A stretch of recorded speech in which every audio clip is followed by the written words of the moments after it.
जेहि दीना बेटी जनमली त धरती दरकी जाला हो।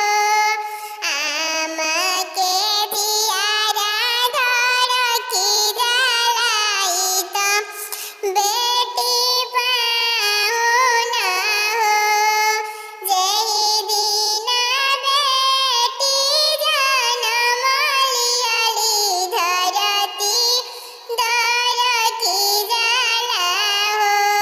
चाची के दियारा दरकी जलाई त बेटी पाहुन हो। जब बेटी भइली सयानवा तो पानी रे खेले हो।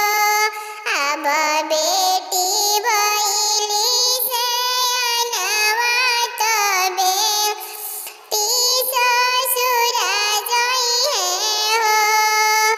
अब बेटी भइली सयानवा तो बेटी ससुर जइहे हो। देशा देशी पापा बरवा खोजेले खोजी खोजी हारेले हो। कतहु न मिलेला उ देश जहाँ बर सुंदर हो।